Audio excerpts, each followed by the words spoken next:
وَاتْلُ عَلَيْهِمْ نَبَأَ ابراہیم، اور انہیں ابراہیم کا قصہ سنا دو جبکہ اس نے اپنے باپ اور اپنی قوم سے پوچھا تھا کہ یہ کیا چیزیں ہیں جن کو تم پوجتے ہو؟ انہوں نے جواب دیا، کچھ بت ہیں جن کی ہم پوجا کرتے ہیں اور انہی کی سیوا میں ہم لگے رہتے ہیں. سینٹر آف لائف یہی ہے، ہماری محبتوں کا مرکز یہی ہے. اس نے پوچھا، کیا یہ تمہاری سنتے ہیں جب تم انہیں پکارتے ہو یا تمہیں کچھ نفع نقصان پہنچاتے ہیں؟ یہ بہت سالڈ کوسچن ہے، کیونکہ نفع نقصان کا مالک صرف اور صرف اللہ ہے. اور ہمیں بھی ہر نماز کے بعد یہ دعا ضرور مانگنی چاہیے، اللہم لا مانع لما اعطیت ولا معطی لما منعت ولا ينفع ذا الجد منک الجد. اے اللہ، جسے تو دے اسے کوئی روکنے والا نہیں، اور جسے تو نہ دے اسے کوئی دینے والا نہیں، اور کسی مرتبے والے کی بزرگی تیرے سامنے کوئی فائدہ نہیں دیتی. قالوا بل وجدنا آباءنا كذلك يفعلون. انہوں نے جواب دیا، نہیں، ہمیں کوئی فائدہ تو نہیں دیتے، بلکہ ہم نے اپنے باپ دادا کو ایسا ہی کرتا پایا. اس پر ابراہیم علیہ السلام نے کہا، کبھی تم نے آنکھیں کھول کر ان چیزوں کو دیکھا جن کی بندگی تم اور تمہارے پچھلے باپ دادا بجا لاتے رہے؟ یعنی اپنی عقل سے بھی تو کام لو، آنکھیں بند کر کے فالو کر رہے ہو ان کو. میرے تو یہ سب دشمن ہیں بجز ایک رب العالمین کے، جس نے مجھے پیدا کیا. الذی خلقنی فہو یہدینی، جس نے مجھے پیدا کیا اور جو مجھے ہدایت دیتا ہے. والذی هو یطعمنی ویسقینی، وہ جو مجھے کھلاتا ہے اور پلاتا ہے.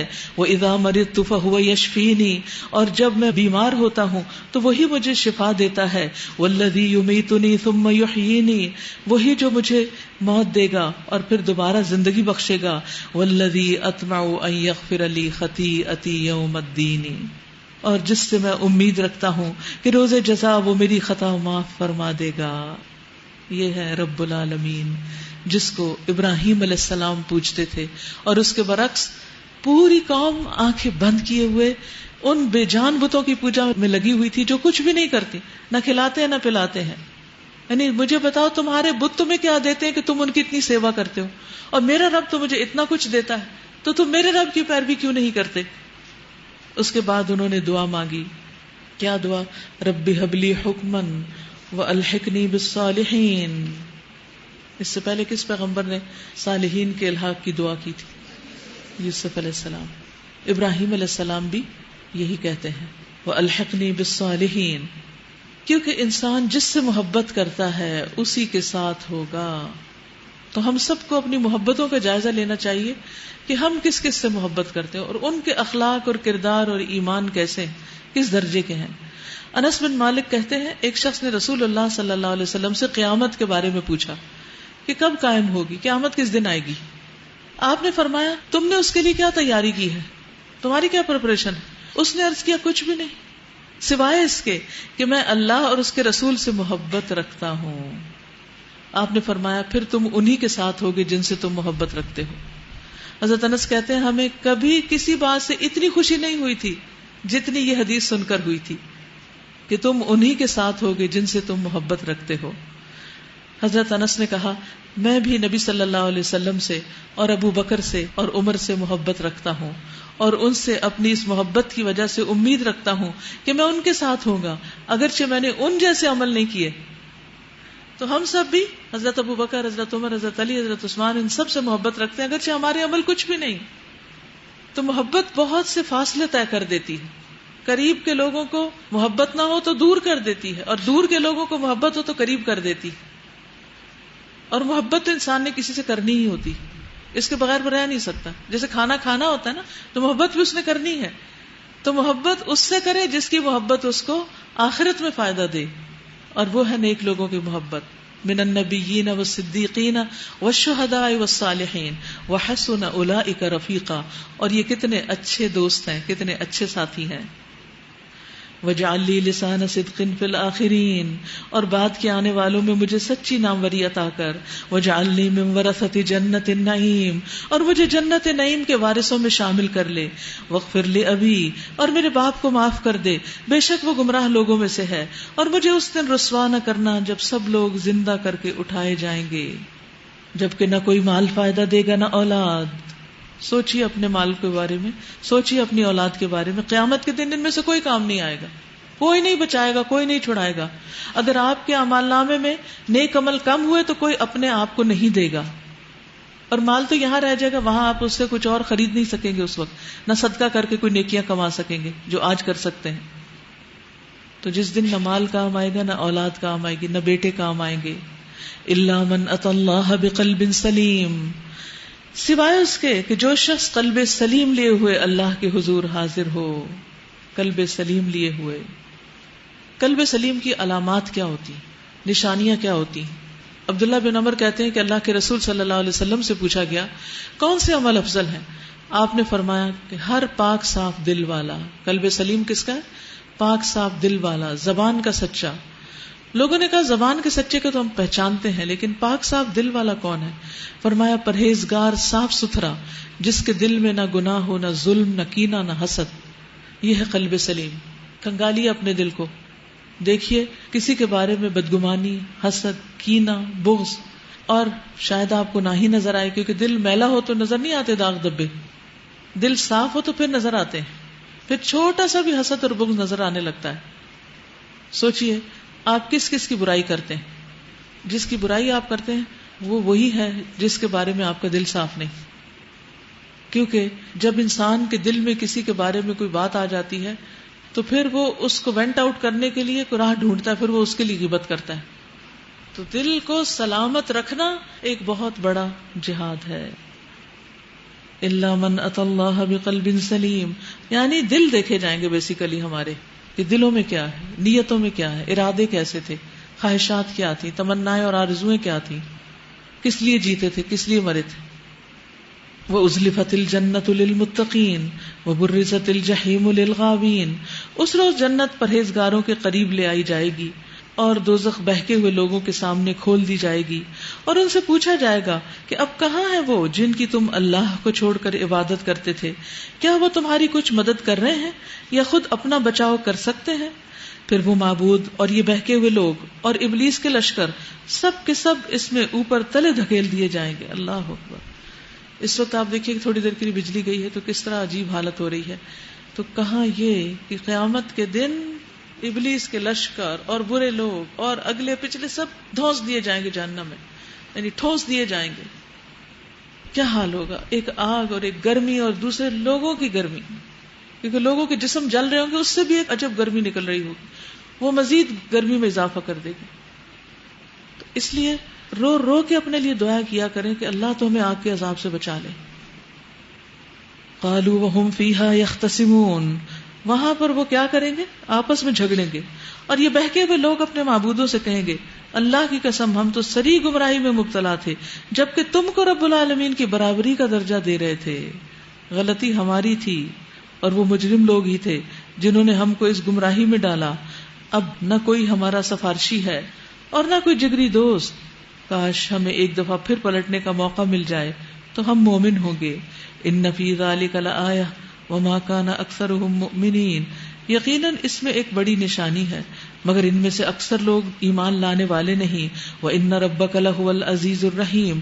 اور حقیقت یہ ہے کہ تیرا رب زبردست بھی ہے اور رحیم بھی، یعنی لوگوں کو فوراً نہیں پکڑتا لیکن زبردست ہے کہ ہر ایک کو پکڑنے کی قوت رکھتا ہے. کذبت قوم نوح المرسلین اذ قال لهم اخوهم نوح الا تتقون. قوم نوح نے رسولوں کو جھٹلایا، اپنے رسول کو جھٹلایا، لیکن یہاں کیا کہا گیا؟ سب کو جھٹلایا، کیونکہ ایک رسول کو جھٹلانا دراصل سب کو جھٹلانا ہوتا ہے. اذ قال لهم اخوهم نوح الا تتقون. جب نوح علیہ السلام نے ان سے کہا تھا کہ کیا تم ڈرتے نہیں ہو، اور نوح علیہ السلام کو کیا کہا گیا؟ ان کے بھائی، یعنی پیغمبر اپنی قوم کا بھائی ہوتا ہے. میں تمہارے لیے ایک امانت دار رسول ہوں، لہٰذا تم اللہ سے ڈرو اور میری اطاعت کرو. میں اس کام پر تم سے کسی اجر کا طالب نہیں ہوں، میرا اجر تو رب العالمین کے ذمہ ہے، بس تم اللہ سے ڈرو اور بے کھٹکے میری اطاعت کرو. انہوں نے جواب دیا کیا ہم تجھے مان لیں حالانکہ تیری پیروی رذیل ترین لوگوں نے اختیار کی ہے. نوح علیہ السلام نے کہا میں کیا جانوں کہ ان کے عمل کیسے ہیں، ان کا حساب تو میرے رب کے ذمہ ہے. کاش تم شعور سے کام لو، میرا یہ کام نہیں کہ جو ایمان لائیں ان کو میں اپنی مجلس سے دھتکار دوں، میں تو بس ایک صاف صاف متنبع کر دینے والا آدمی ہوں. نوح علیہ السلام ہوں یا دوسرے پیغمبر ہوں، ان پر سب سے پہلے ایمان لانے والے غریب طبقے کے لوگ تھے. اب جو ایمان لے آتا ہے وہ اللہ کی نظر میں بھی بہت محبوب ہو جاتا ہے اور رسول کی نظر میں بھی. لیکن عام دنیا دار لوگ جو ظاہر پرست ہوتے ہیں وہ کسی کو صرف اس کے لباس سے، اس کے حال حلیے سے، اس کی گفتگو سے پہچانتے ہیں اور اس کے مطابق اس کو ویلیو دیتے ہیں. اور ایمان تو دل میں ہوتا ہے جو دنیا کی ہر چیز سے زیادہ وزنی ہے، لیکن وہ ان کو نظر نہیں آتا. تو وہ پیغمبر سے یا داعی حق سے کیا مطالبہ کرتے ہیں کہ ان کو اپنی مجلس سے اٹھا دیجئے تاکہ ہم جو ایلیٹ کلاس کے لوگ ہیں وہ بیٹھ سکیں. تو اللہ سبحانہ وتعالیٰ نے اس سے منع کیا اور نوح علیہ السلام کی زبانی کہلوایا کہ پھر میں رب کو کیا جواب دوں گا اگر میں انہیں اپنی مجلس سے نکال دوں. میں تو بس ایک صاف صاف متنبہ کر دینے والا آدمی ہوں. اصل بات یہ ہے کہ جو نہیں ماننے والے ہوتے ان کے اندر ایک تکبر ہوتا ہے اور اس تکبر کی وجہ سے ایسی باتیں بھی کر رہے ہوتے ہیں. انہوں نے کہا اے نوح اگر تو باز نہ آیا تو پٹکارے ہوئے لوگوں میں شامل ہو کر رہے گا. نوح علیہ السلام نے دعا کی اے میرے رب میری قوم نے مجھے جھٹلا دیا ہے، اب میرے اور ان کے درمیان دو ٹوک فیصلہ کر دے اور مجھے اور جو مومن میرے ساتھ ہیں ان کو نجات دے دے. فَأَنْجَيْنَاهُ وَمَن مَّعَهُ فِي الْفُلْكِ الْمَشْحُونِ آخر کار ہم نے اس کو اور اس کے ساتھیوں کو ایک بھری ہوئی کشتی میں بچا لیا اور اس کے بعد باقی لوگوں کو غرق کر دیا. إِنَّ فِي ذَلِكَ لَآيَةً وَمَا كَانَ أَكْثَرُهُم مُؤْمِنِينَ وَإِنَّ رَبَّكَ لَهُوَ الْعَزِيزُ الرَّحِيمُ یقیناً اس میں ایک نشانی ہے مگر ان میں سے اکثر لوگ ماننے والے نہیں، اور حقیقت یہ ہے کہ تیرا رب زبردست بھی ہے اور رحیم بھی. کذبت عاد المرسلین قوم عاد نے رسولوں کو جھٹلایا. یاد کرو جب کہ ان کے بھائی ہود علیہ السلام نے ان سے کہا تھا کیا تم ڈرتے نہیں، میں تمہارے لیے امانت دار رسول ہوں، لہٰذا تم اللہ سے ڈرو اور میری اطاعت کرو. پیغمبر نے کبھی نہیں کہا کہ تم میری عبادت کرو، وہ کیا کہتے ہیں میری اطاعت کرو اور عبادت اللہ کی کرو. وما اسألکم علیہ من اجر ان اجری الا علی رب العالمین میں اس کام پر تم سے کسی اجر کا طالب نہیں، میرا اجر تو رب العالمین کے ذمہ ہے. یہ تمہارا کیا حال ہے کہ ہر اونچے مقام پر لا حاصل ایک یادگار عمارت بنا ڈالتے ہو، یعنی اور تمہارے پاس کرنے کو کچھ نہیں سوائے ان بیکار کاموں کے. اور ایک حقیقت ہے کہ جس قوم کی اکثریت غریب ہو، فقیر ہو، یعنی کہ 2 وقت کی روٹی کے محتاج ہو، اس قوم کو اس طرح کے مانیومنٹس بنا کے دینا، اس کے ساتھ کھیلنا ہے، مذاق اڑانا ہے. وَتَتَّخِذُونَ مَصَانِعَ لَعَلَّكُمْ تَخْلُدُونَ اور بڑے بڑے قصر تعمیر کرتے ہو گویا تمہیں ہمیشہ یہاں رہنا ہے. وَإِذَا بَطَشْتُمْ بَطَشْتُمْ جَبَّارِينَ اور جب تم کسی پہ ہاتھ ڈالتے ہو تو جبار بن کے ڈالتے ہو. فَاتَّقُوا اللَّهَ وَأَطِيعُونِ تم لوگ اللہ سے ڈرو اور میری اطاعت قبول کرو. وَاتَّقُوا الَّذِي أَمَدَّكُمْ ڈرو اس سے جس نے تمہیں کچھ دیا ہے، بِمَا تَعْمَلُونَ جو تم جانتے ہو، أَمَدَّكُمْ بِأَنْعَامٍ وَبَنِينَ تمہیں جانور دیے اور اولادیں دی، باغ دیے، چشمے دیے. مجھے تمہارے حق میں ایک بڑے دن کے عذاب کا ڈر ہے. اللہ تعالیٰ ان کو ان کی نعمتیں گنوا رہے ہیں. انہوں نے جواب دیا تو نصیحت کر یا نہ کر ہمارے لیے سب یکساں ہے، یہ باتیں تو یوں ہی ہوتی چلی آئی ہیں اور ہم عذاب میں مبتلا کرنے والے نہیں. آخر کار انہوں نے اس کو جھٹلا دیا اور ہم نے اس قوم کو ہلاک کر دیا. یقیناً اس میں ایک نشانی ہے مگر اکثر لوگ ماننے والے نہیں، اور حقیقت یہ ہے کہ تیرا رب زبردست بھی ہے اور رحیم بھی. کذبت ثمود المرسلین اذ قال لهم اخوهم صالح الا تتقون سمود نے رسولوں کو جھٹلایا. یاد کرو جب کہ ان کے بھائی صالح علیہ السلام نے ان سے کہا کیا تم ڈرتے نہیں، میں تمہارے لیے ایک امانت دار رسول ہوں، لہٰذا تم اللہ سے ڈرو اور میری اطاعت کرو. میں اس کام پر تم سے کسی اجر کا طالب نہیں ہوں، میرا اجر تو رب العالمین کے ذمہ ہے. یعنی پیغمبر دین کی تبلیغ کر کے لوگوں سے مال طلب نہیں کیا کرتے. کیا تم ان سب چیزوں کے درمیان جو یہاں ہیں بس یوں ہی اطمینان سے رہتے چلے جاؤ گے؟ ان باغوں اور چشموں میں، ان کھیتوں اور نخلستانوں میں جن کے خوشے رس بھرے ہیں، تم پہاڑ کھود کھود کر فخریاں ان میں عمارتیں بناتے ہو، یعنی ضرورت کی نہیں مانیومنٹس وغیرہ. اللہ سے ڈرو اور میری اطاعت کرو اور ان بے لگام لوگوں کی اطاعت نہ کرو جو زمین میں فساد برپا کرتے ہیں اور کوئی اصلاح نہیں کرتے. قوم صالح کے پیغمبر نے آ کر اپنے قوم کو کیا بتایا کہ تم صالح افراد کو اپنا رول ماڈل بناؤ، مفسدین کو نہیں. ابو درداء کہتے ہیں کہ رسول اللہ صلی اللہ علیہ وسلم نے فرمایا کیا میں تمہیں نماز، روزے اور زکوٰۃ سے افضل درجے کا عمل نہ بتاؤں؟ صحابہ نے عرض کیا کیوں نہیں؟ فرمایا آپس میں صلح کرانا، یعنی فساد ختم کرنا، اور لوگوں میں پھوٹ اور فساد ڈالنا یہی دین کو موڑنے والی چیز ہے. تو ہر پیغمبر نے اپنی امت کو فساد اور جھگڑے سے بچنے کے لیے کہا. اور یاد رکھیے جو لوگ اس سے بچتے نہیں اور انہوں نے ایک پیشہ بنا رکھا ہے صرف لڑائی جھگڑے کو، تو ان کے بارے میں کیا حکم ہے؟ رسول اللہ صلی اللہ علیہ وسلم نے فرمایا ہر پیر اور جمعرات کو جنت کے دروازے کھولے جاتے ہیں، اور رمضان میں تو روز ہی کھلے ہوتے ہیں، اور ہر اس بندے کو بخش دیا جاتا ہے جو اللہ کے ساتھ کسی کو شریک نہیں ٹھہراتا سوائے ان دو آدمیوں کے جن کے درمیان آپس میں کوئی لڑائی جھگڑا ہو، کہ اللہ تعالیٰ فرماتے ہیں ان دونوں کو چھوڑے رکھو یہاں تک کہ آپس میں صلح کر لیں، یعنی ان کی فرگیونیس پوسٹ پون کر دی جاتی ہے۔ کوئی معمولی بات ہے؟ تو سوچئے آپ کسی سے لڑے ہوئے تو نہیں، کسی سے ناراض تو نہیں، کسی سے ہرٹ ہو کر اس سے بالکل بول چال تو نہیں بند کی ہوئی۔ رمضان اچھا موقع ہے، ایک رمضان المبارک کا میسج بھیجیے اور سوری کر لیجیے اور لڑائی ختم کر دیجیے، کیونکہ اسی میں خیر اور بھلائی ہے۔ فسادی لوگ اللہ کو پسند نہیں۔ قالوا انما انت من المسحرین ما انت الا بشر مثلنا فأت بآیۃ ان کنت من الصادقین۔ انہوں نے جواب دیا تو محض ایک سحر زدہ آدمی ہے، تم پہ بھی جادو ہو چکا ہے، تو ہم جیسے انسان کے سوا اور کیا ہے، یعنی تم انسان ہی تو ہو، لاؤ کوئی نشانی اگر تم سچے ہو۔ صالح علیہ السلام نے کہا یہ اونٹنی ہے، ایک دن اس کے پانی پینے کا ہے اور ایک دن تم سب کے پانی لینے کا ہے، اس کو ہرگز نہ چھیڑنا ورنہ ایک بڑے دن کا عذاب تم کو آ لے گا۔ مگر انہوں نے اس کی کوچیں کاٹ ڈالی اور آخرکار پچھتاتے رہ گئے، عذاب نے انہیں آ لیا۔ ان فی ذلک لآیہ وما کان اکثرهم مؤمنین وان ربک لہو العزیز الرحیم۔ یقیناً اس میں ایک نشانی ہے مگر ان میں سے اکثر ماننے والے نہیں، اور حقیقت یہ ہے کہ تیرا رب زبردست بھی ہے اور رحیم بھی۔ کذبت قوم لوط المرسلین، لوط کی قوم نے رسولوں کو جھٹلایا۔ یاد کرو جبکہ ان کے بھائی لوط علیہ السلام نے ان سے کہا تھا کیا تم ڈرتے نہیں ہو، میں تمہارے لیے ایک امانت دار رسول ہوں، لہٰذا تم اللہ سے ڈرو اور میری اطاعت کرو، میں اس کام پر تم سے کسی اجر کا طالب نہیں ہوں، میرا اجر تو اللہ رب العالمین کے ذمہ ہے۔ تو اس سے کیا پتہ چلتا ہے کہ پیغمبر لوگوں سے تبلیغ کے کام پر اجر نہیں مانگتے، صلہ نہیں مانگتے۔ اتأتون الذکران من العالمین وتذرون ما خلق لکم ربکم من ازواجکم بل انتم قوم عادون۔ کیا تم دنیا کی مخلوق میں سے مردوں کے پاس جاتے ہو اور تمہاری بیویوں میں تمہارے رب نے تمہارے لیے جو کچھ پیدا کیا ہے اس کو چھوڑ دیتے ہو، بلکہ تم تو حد سے گزرے ہوئے لوگ ہو۔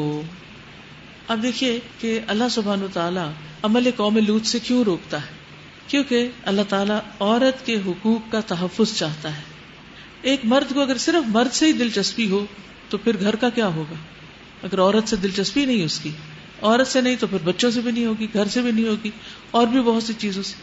تو اس خرابی کو اسی لیے اسلام میں بہت کنڈیم کیا گیا، کیونکہ اس سے انسان کو یہ نہیں پتہ چلتا کہ حلال کیا ہے، حرام کیا ہے، اور وہ نافرمانی پر ڈھیٹ ہو جاتا ہے، وہ اس کو ایک معصوم سا فعل سمجھ کے کرتا ہے۔ اور آج کل تو آپ دیکھیں کہ دنیا میں بہت سے لوگ ایسے ہیں کہ جو اس چیز کو برا سمجھتے ہی نہیں، وہ اس کو حرام نہیں سمجھتے، وہ کہتے ہیں کہ یہ جینیٹک ڈیزیز ہے، یہ ہمارے اندر ایسی چیز ہے کہ ہم مردوں کی طرف اٹریکٹ ہوتے ہیں، یا عورتیں صرف عورتوں کی طرف اٹریکٹ ہوتی ہیں، یعنی بری نظروں کے ساتھ۔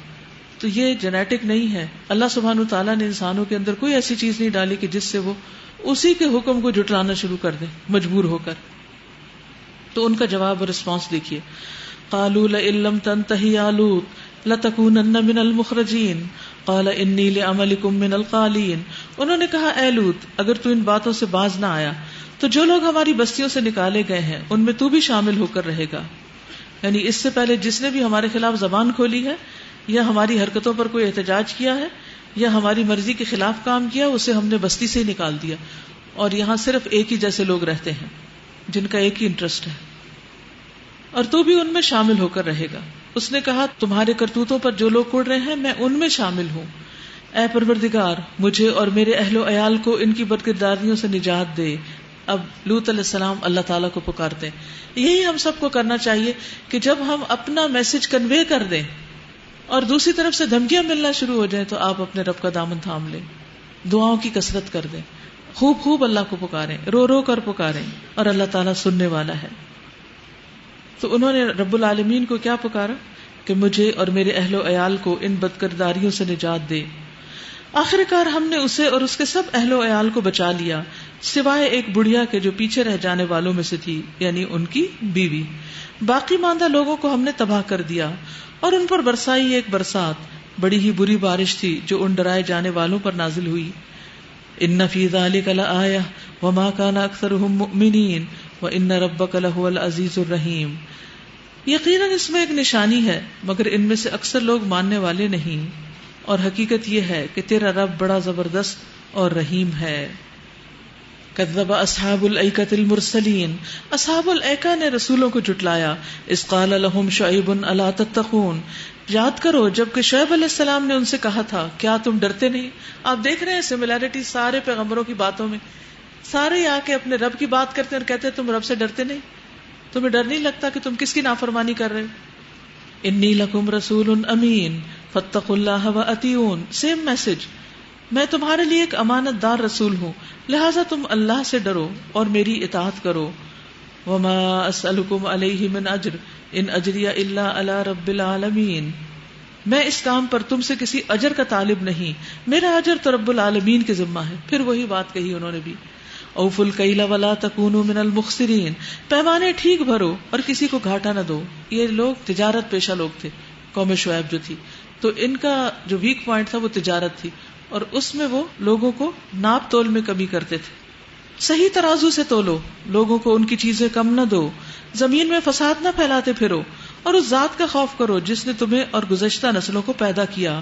انہوں نے کہا تو محض ایک سحر زدہ آدمی، سیم الزام، اور تو کچھ نہیں ہے مگر ایک انسان ہم ہی جیسا، اور ہم تو تجھے بالکل جھوٹا سمجھتے ہیں، اگر تو سچا ہے تو ہم پر آسمان کا کوئی ٹکڑا گرا دے۔ شعیب علیہ السلام نے کہا میرا رب جانتا ہے اور جو کچھ تم کر رہے ہو یعنی اس سب سے خوب واقف ہے۔ انہوں نے اس کو جھٹلا دیا، آخر کار چھتری والے دن کا عذاب ان پر آ گیا، اور وہ بڑے ہی خوفناک دن کا عذاب تھا۔ انہوں نے اس کو جھٹلا دیا، یعنی پیغمبر کو بھی اور اس کے پیغام کو بھی۔ ان فی ذلک لآیہ وما کان اکثرهم مؤمنین وان ربک لہو العزیز الرحیم، یقیناً اس میں ایک نشانی ہے مگر ان میں سے اکثر لوگ مانتے نہیں، اور حقیقت یہ ہے کہ تیرا رب زبردست بھی ہے اور رحیم بھی۔ وانہ لتنزیل رب العالمین، اور یہ رب العالمین کی نازل کردہ چیز ہے۔ کیا؟ قرآن مجید۔ نزل بہ الروح الامین، اسے لے کر تیرے دل پر امانت دار روح اتری ہے، یعنی روح الامین اترے ہیں، جبریل علیہ السلام آئے ہیں۔ علی قلبک، آپ کے دل پر، لتکون من المنذرین، تاکہ آپ ان لوگوں میں شامل ہو جائیں جو خلق خدا کو متنبہ کرتے ہیں، ڈراتے ہیں۔ بلسان عربی مبین، یہ عربی مبین میں آئی ہے، یعنی ایسی عربی زبان میں آئی ہے کہ جو بالکل واضح ہے، صاف ستھری۔ وَإِنَّهُ لَفِي زُبُرِ الْأَوَّلِينَ، اور اگلے لوگوں کی کتابوں میں بھی یہ موجود ہے، یعنی اس کا ذکر پہلی کتابوں میں بھی آتا ہے۔ اولم یکن لہم آیۃ ان یعلمہ علماء بنی اسرائیل، کیا یہ بھی ایک نشانی نہیں کہ اسے علماء بنی اسرائیل جانتے ہیں؟ ولو نزلناہ علی بعض الاعجمین، لیکن اگر ہم اسے کسی اجمی پر بھی نازل کر دیتے، فقرأوہ علیہم، وہ اس کو ان پر پڑھ کے سناتا، ما کانوا بہ مؤمنین، تو وہ ایمان لانے والے نہ ہوتے۔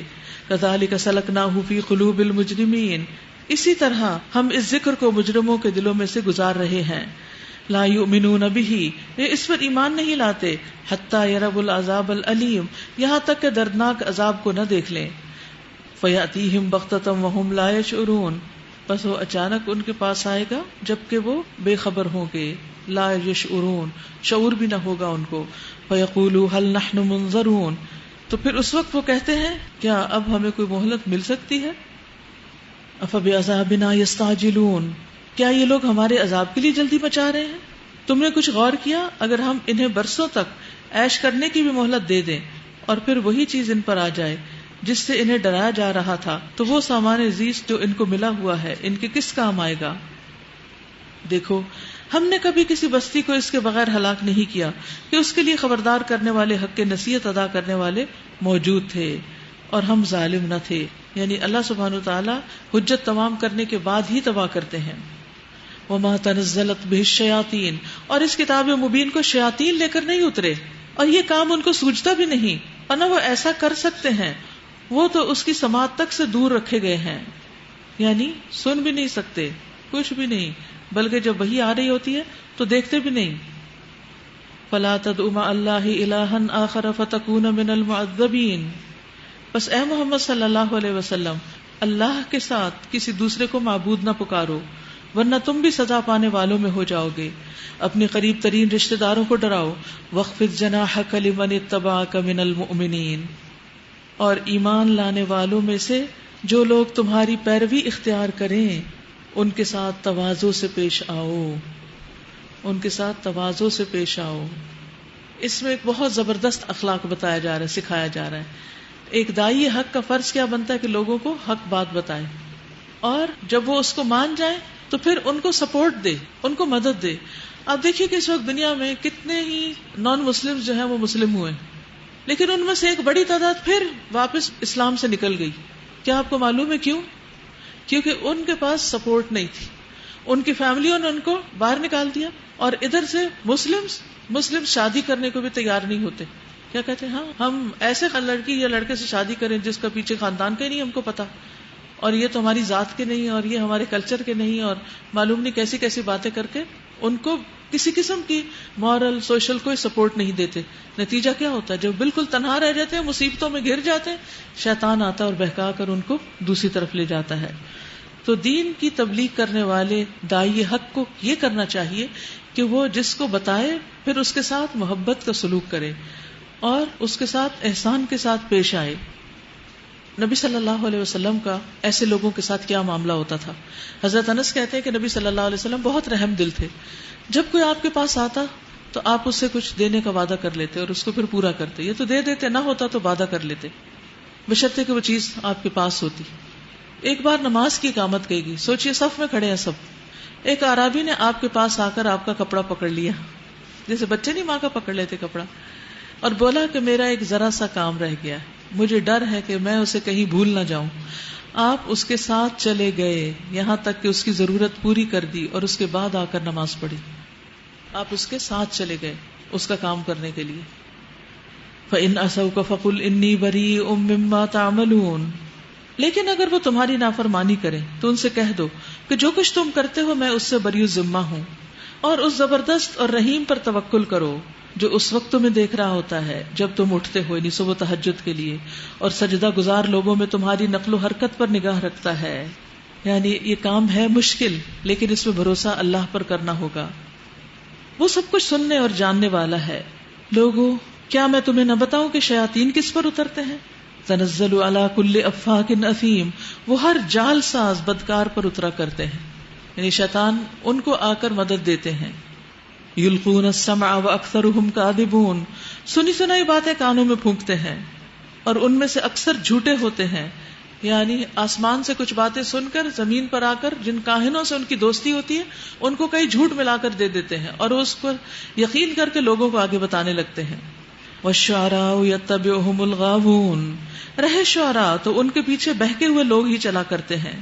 کیا تم دیکھتے نہیں ہو کہ وہ ہر وادی میں بھٹکتے ہیں؟ یعنی کوئی ایک ٹاپک نہیں ہوتا پوئٹری کا، کبھی کہیں کی، کبھی آسمان کی بات، کبھی زمین کی، کبھی دائیں کی، کبھی بائیں کی، اور ایسی باتیں کہتے ہیں جو کرتے نہیں. یعنی شعراء اکثر بہت بڑے بڑے فلسفے بیان کرتے ہیں جن کو وہ کر کے نہیں دکھاتے. الا الذین آمنوا وعملوا الصالحات. مگر وہ لوگ جو ایمان لائے اور جنہوں نے عمل صالح کیے. وذکروا اللہ کثیرا. اور اللہ کو کثرت سے یاد کیا. ایسے پوئٹس کی پوئٹری بہترین ہوتی ہے. وانتصروا من بعد ما ظلموا. اور جب ان پر ظلم کیا گیا تو اس کا صرف بدلہ لے لیا. وسيعلم الذين ظلموا اي منقلب ينقلبون. اور ظلم کرنے والوں کو عنقریب معلوم ہو جائے گا کہ وہ کس انجام سے دوچار ہوتے ہیں. نبی صلی اللہ علیہ وسلم نے فرمایا ظلم سے بچو، کیونکہ ظلم قیامت کے دن اندھیروں کا باعث ہوگا. اور ظلم میں کیا آتا ہے؟ کسی کو اس کا حق نہ دینا، چاہے وہ ایک سوئی دھاگا ہی کیوں نہ ہو.